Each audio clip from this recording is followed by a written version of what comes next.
9 years before but I began to play the nightclubs in and around Southern California. For 40 years, Dwight Yoakam never missed a show. Not when Nashville rejected him, not when he went bankrupt, not even when his mother died. But 3 weeks ago, he was seen at medical centers in Los Angeles. His latest songs talk about saying goodbye. After 14 years together, the couple faces their hardest test. What Dwight revealed in his recent interview left fans heartbroken. Dwight Yoakam was born on October 23, 1956, in Pikeville, Kentucky. It was a small Appalachian town buried deep in coal country. His father ran a gas station. His mother worked as a key punch operator, entering data into early computers. Life there wasn't easy. The coal dust settled on everything. People worked hard, got little in return, and made do with what they had. That rough, blue-collar world shaped Dwight. It gave his music its edge, real, raw, and honest. But by the early 1960s, things were changing fast. Mines were shutting down. Families packed up and left in droves, chasing better futures. The Yoakams were one of them. They moved to Columbus, Ohio. Between 1940 and 1970, more than 1 million people left Appalachia just like them. For Dwight, the move cut deep. He felt torn from home. That sadness never left him. He poured it into his songs. Tracks like Reddin', Rightin', Route 23 captured that loss perfectly. That wasn't just a road, it was a symbol of everything left behind. His first step toward music came from his father. David Yoakam had once bought a guitar for himself, but he gave up learning. So he handed it to Dwight. That simple act lit a fire. Dwight was barely 9 or 10 when he wrote his first song. The guitar was cheap, a K acoustic, nothing fancy, but it was enough. He spent hours with it, shaping a sound that would eventually mix country, rockabilly, and honky-tonk into something uniquely his. Back in Columbus, he fell in love with the radio. WMNI was the station that did it. Day and night, Dwight listened to Johnny Cash, Johnny Horton, and other legends. That crackly AM signal connected him to something bigger. He wasn't just hearing music, he was learning how to tell stories through sound. That radio dial became his classroom. And then there were the road trips. Long drives back to Kentucky to see his grandparents turned into something special. The whole family sang together, country and gospel mostly. Dwight learned how to find his part in the harmony. 8-hour rides became vocal practice sessions. Without even knowing it, he was building the sound that would one day make him famous. At Northland High School, Dwight's talent began to stretch beyond music. He took the stage in school plays, diving into emotional roles that demanded depth. He played Helen Keller's brother in The Miracle Worker. Then he landed a heavy part as Charlie in Flowers for Algernon. These roles weren't small. They showed Dwight he could move people, not just with a guitar, but with presence, emotion, and voice. His classmates never forgot those performances. By senior year, he wanted more than theater. So, he started a band, the Greaser Band. It was meant for one talent show, but their energy turned them into a local sensation. They played private parties all over Columbus. The crowds weren't always easy, but Dwight learned how to hold attention, read a room, and adapt. It wasn't just fun, it was training for the years ahead. Around the same time, he was also in the school band, as a drummer. His mother encouraged it, and it paid off. Playing drums taught him rhythm, timing, and the value of tight coordination. Those instincts would become key to his signature sound. Even when he switched to guitar and vocals, that percussive feel never left his music. After graduating in 1974, Dwight enrolled at Ohio State University, but his heart wasn't in it. He dropped out, packed his bags, and headed to Nashville. In 1977, Dwight Yoakam landed in Nashville with big dreams and an old guitar. He wasn't just another newcomer. He was a man on a mission to bring back the rough, emotional sound of old-school country. But he showed up at the worst possible time. Nashville was chasing something different. Everyone wanted shiny boots, smooth ballads, and crossover hits that could land on pop radio. Dwight's music, inspired by legends like Buck Owens and Merle Haggard, felt like a relic. Twangy guitars and sad barroom tales weren't in style anymore. To the industry insiders, he wasn't just unfashionable, he was irrelevant. One executive even told him he was too country for country radio. That line stuck with him. It was like being rejected by the very family he wanted to join. But Dwight didn't give up. He just knew he wouldn't find his place there. Then came one of the lowest points in his early career, an audition at Opryland. For country artists in the late 70s, getting a slot there meant exposure, gigs, maybe even a record deal down the line. Dwight showed up, gave it everything he had, and was picked as an alternate, not even a real performer.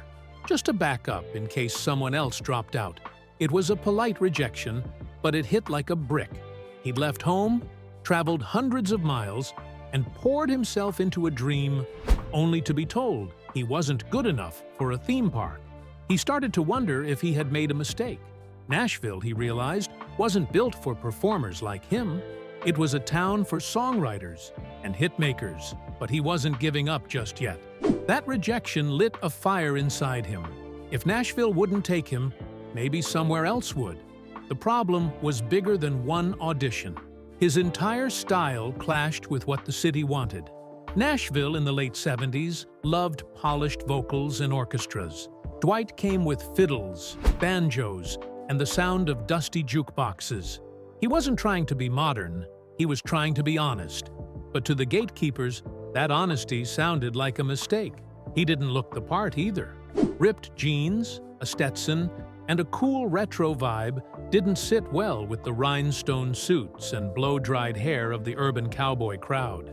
He got fired from bar gigs. He got told no more times than he could count. But he never watered down his sound. What some called too rough would soon be called authentic. He just had to survive long enough for the world to catch up. By 1978, Dwight had had enough. He made a decision that almost no country singer dared to make. He left Nashville and moved to Los Angeles. To many, it sounded like career suicide. LA was the land of rock stars, not cowboys. But he didn't care. He packed up his gear, took a few songs, and landed in California with no job, no plan, and no safety net. He worked at a loading dock. He folded shirts at a department store. At night, he chased any stage that would have him. And somehow, something clicked. LA was alive with underground energy. Punk, rockabilly, and roots music were all bubbling just under the surface. Dwight's music, raw and real, felt like a breath of fresh air to these scenes. He wasn't trying to fit in. He was just doing what he loved, and people noticed. Then came the wildest twist of all. He started playing in punk rock clubs, Madame Wong's, Al's Bar, the Hong Kong Cafe. These weren't country venues. They were loud, messy, and full of chaos. The crowds were drunk, rowdy, and totally unpredictable. But they loved him. Dwight's music hit a nerve with punk fans. They didn't care that he had a twang. They cared that he meant every word he sang. He played on the same nights as bands like X, Los Lobos, and the Blasters, sometimes even the Butthole Surfers. It was a scene full of misfits, and Dwight fit right in. He helped spark a new genre, cowpunk, a mix of punk energy and country storytelling. And just like that, he had found his tribe. When Dwight Yoakam first met Pete Anderson in Los Angeles back in 1982, neither of them knew they were about to change country music forever. Dwight had just arrived from Kentucky by way of Ohio, with a guitar, a handful of songs, and not much else. He was playing cover gigs in bars to get by. Pete, 9 years older and from Detroit, was a sharp, soulful guitarist with a deep love for Southern music. He needed someone to play with. Dwight needed someone to believe in him. It was a lucky break for both. Pete called himself a song doctor. He didn't just play guitar. He fixed songs, sharpened them, made them work. Dwight's ideas were wild and full of energy, but messy. Pete added structure, style, and a sound. He even let Dwight crash in his laundry room when he had nowhere else to go. What started as a casual arrangement turned into one of the most important partnerships in modern country music. For nearly 20 years, Pete produced every Dwight Yoakam album, played guitar on every track, and helped define the sharp, twangy style that became Dwight's signature. Together, they mixed old-school Bakersfield sound with a gritty, rock-inspired edge. Pete later admitted, "Apart, there's a lot lacking. There's not that magic there." Just 2 years later, in 1984, Dwight made a move that could have ended everything. With no major label interested, he borrowed $5,000, some of it from a drummer's maxed-out credit card, and recorded an EP on a tiny label called Oak Records. He called it Guitars, Cadillacs, etc., etc. Nashville had written him off. Too raw, too retro, too hillbilly. But Dwight wasn't chasing approval. He just wanted his music out there. That EP caught fire in the most unexpected place: Los Angeles, punk clubs, rock venues. Crowds that had never touched a country album suddenly couldn't get enough. Dwight was performing alongside bands like Los Lobos and the Blasters, and his music fit right in. The EP sold out, word spread, and before long, Warner Brothers came calling. In 1986, Warner's Reprise Records signed him and re-released the EP as a full-length debut. They only added 4 new songs. The rest stayed exactly as it was. That never happened back then. But Dwight's version of country, sharp, honest, alive, was already working. The album shot to #1 on the Billboard Top Country Albums chart. It stayed there for 3 years and went double platinum, selling over 2 million copies. 3 songs from that album became major hits: Honky Tonk Man, Guitars, Cadillacs, and It Won't Hurt. He earned 2 Grammy nominations that year and won Top New Male Vocalist at the ACM Awards. But even before the album took off, Dwight did something that would shake the industry. In 1986, his video for Honky Tonk Man became the first country music video ever played on MTV. That was a massive deal. At the time, MTV was rock, pop, and early hip-hop. Country music didn't exist there, but Dwight's video, with his cowboy hat, boots, and cool stage presence, cut through. It worked. The song hit #3 in the US and #1 in Canada, and suddenly, a whole new generation saw that country music could be cool, edgy, and real. His success on MTV opened the door for everyone, from Shania Twain to Taylor Swift. He made country music matter to kids who grew up on punk and pop. But Dwight didn't wait around for MTV to notice him. He built his fan base the hard way, by playing rock clubs in LA, when no one in Nashville would give him a second look. It was a bold move. He played places like the Roxy and shared the stage with acts that had nothing to do with country. But that's what made it work. His music hit like a rock show, but had the storytelling of classic country. Fans who'd never listened to Merle Haggard or Buck Owens became obsessed. Dwight was bridging worlds that had always been separate. And when his album finally dropped, those fans showed up. That crossover strategy redefined what country music could be. Then came the big one. Guitars, Cadillacs, etc., etc. hit #1. So did his next album, Hillbilly Deluxe, in 1987. And then Buenas Noches, from a Lonely Room in 1988. 3 albums, 3 #1s, back to back. That was unheard of for someone Nashville had called an outsider. All 3 albums produced multiple hit singles. All 3 are now seen as classics. Dwight had made it clear. He wasn't a trend. He was a movement. And just when it seemed like things couldn't get any bigger, he did something fans had only dreamed of. He brought Buck Owens back. Buck had been off the charts for more than 15 years when Dwight convinced him to come back to the studio. Together, they recorded Streets of Bakersfield, and it shot to #1. For Dwight, it was a full-circle moment. Buck had shaped his sound. Now they were equals on a chart-topping hit. For Buck, it sparked a full-blown comeback. That same year, in 1988, Dwight released I Sang Dixie. It was quiet, haunting, and nothing like the polished hits on the radio. The song tells the story of a dying Southern man on a Los Angeles sidewalk. No one stops to help, except the narrator. He kneels and sings Dixie to him. The song hit #1 in February 1989 and was later named one of Rolling Stone's 40 saddest country songs of all time. Dwight proved again that country music wasn't just for dancing. It could break your heart, too. As the 90s rolled in, Dwight kept climbing. He didn't just have 2 #1 singles, he added 12 more top 10 hits. Songs like Little Sister, Please, Please Baby, Ain't That Lonely Yet. Each one built his reputation as both a hitmaker and a storyteller. And these weren't just safe, radio-friendly songs. He mixed originals with covers, fast with slow, fun with emotional. His fans stuck with him, and his sound never went stale. By the end of the decade, the industry finally caught up. In 1999, Dwight Yoakam won the Grammy Award for Best Country Collaboration with Vocals for the song Same Old Train. It wasn't just any song. It featured legends like Merle Haggard, Emmylou Harris, Travis Tritt, Patti Loveless, and more. It was his second Grammy, but this one meant something different. It showed that Dwight wasn't just surviving in country music. He was now one of its elders, standing tall among giants. Then there was Hollywood. In 1996, Dwight Yoakam shocked audiences with his role in Sling Blade. He played Doyle Hargraves, an angry, abusive boyfriend who made your skin crawl. It was his first major movie role, and it was unforgettable. People knew him as a singer, but in Sling Blade, he became something else entirely.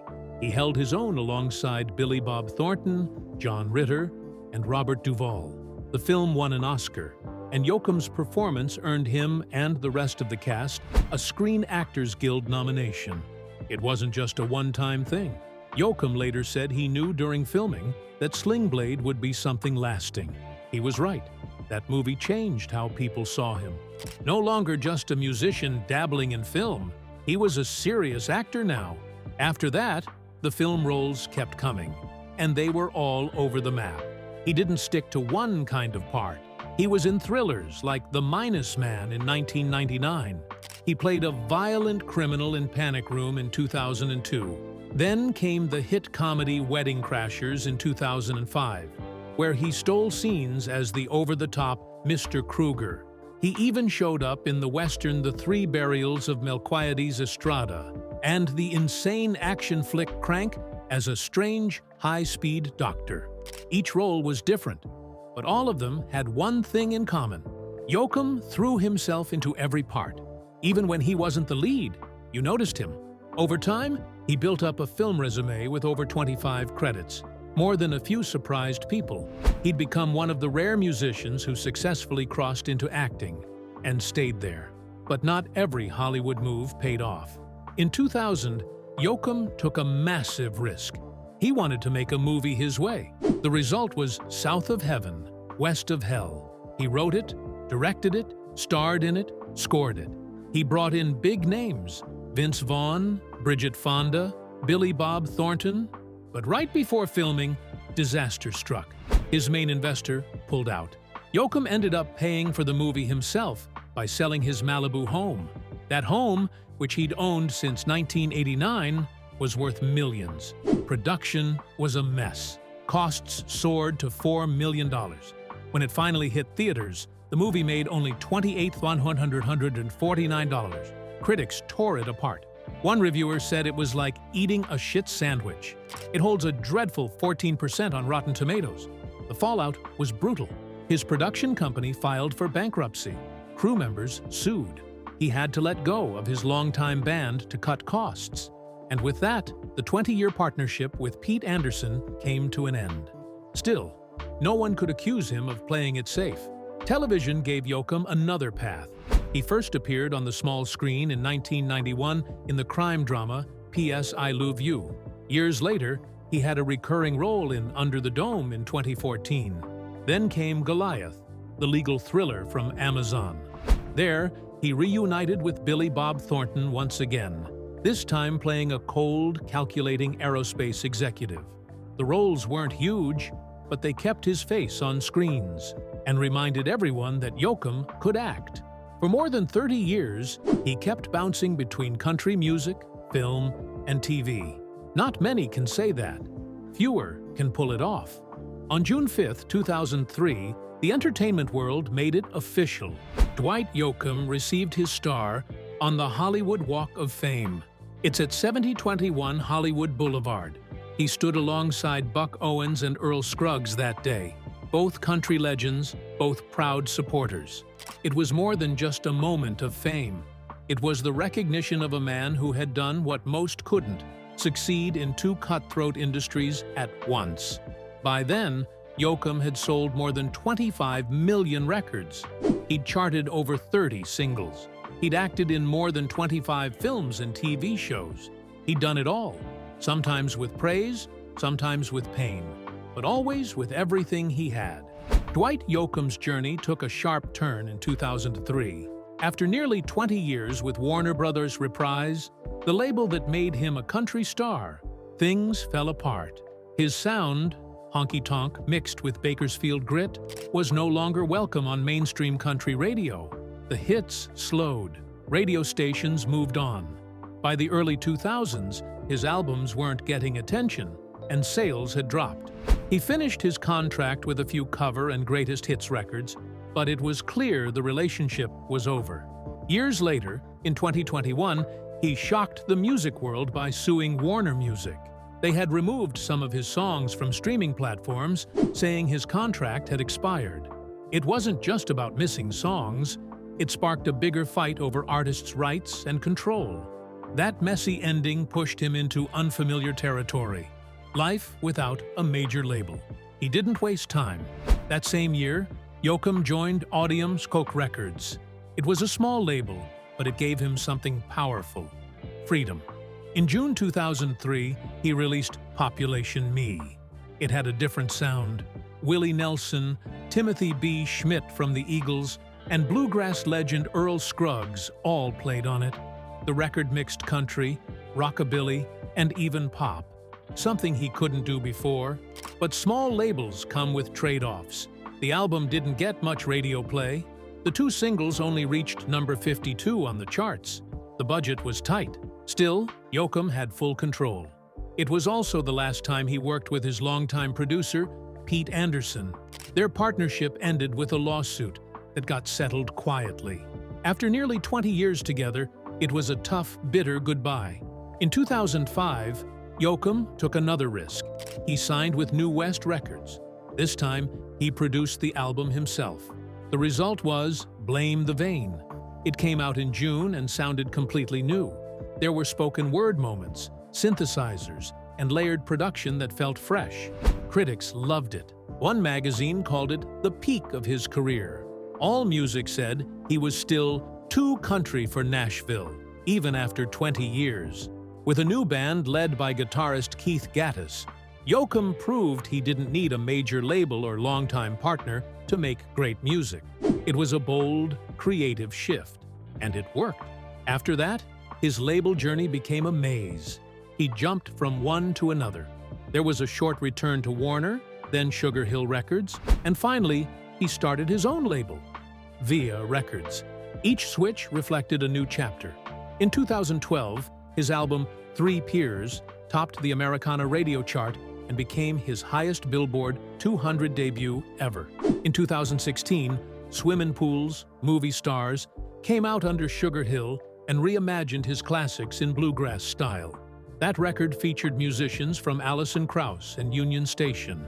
These moves weren't random. They were strategic. Yoakam wanted control, and each partnership allowed him to protect his vision. When he launched Via Records, it sent a message. He didn't need anyone else to tell him what kind of music to make. While his music shifted, so did his personal life. In 2010, he met Emily Joyce. She was a photographer from Omaha who had moved to Los Angeles to pursue her art. They crossed paths in the local creative scene. Emily wasn't chasing the spotlight. She focused on photography and eventually had her own exhibition in 2016 called The Salon. She even shot portraits for Yoakam's Sirius XM radio show, where big names like Post Malone and Billy Bob Thornton were guests. The two connected over art, not fame. That bond quietly grew into a serious relationship. They didn't rush anything. From 2010 to 2016, they dated in near total privacy. No media drama, no red carpet stunts, just a quiet, steady romance. By the time they got engaged in 2016, they had already built a life together. They lived in a Spanish-style home in the Hollywood Hills that Yoakam designed himself. That house became a creative space where he wrote 3 Pairs. Despite Yoakam's past relationships with famous actresses, this one was different. It was grounded, real, and it lasted. In March 2020, just before COVID-19 lockdowns hit California, Dwight and Emily got married at St. Monica Catholic Church in Santa Monica. It was a small wedding, fewer than 10 guests. Everyone was spaced out, wearing masks, following strict rules. No press, no announcements, not even friends knew until much later. It was personal and private, just like the rest of their relationship.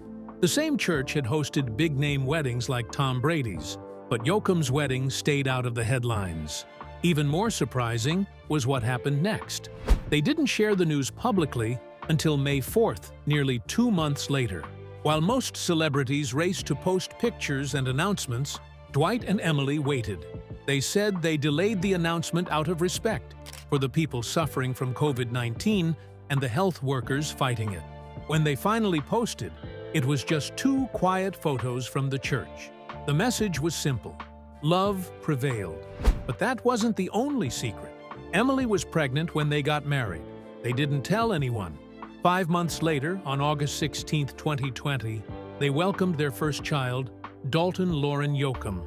Dwight was 63, Emily was reportedly 36. The announcement stunned fans. After decades in the public eye, this was his first child, and nobody saw it coming.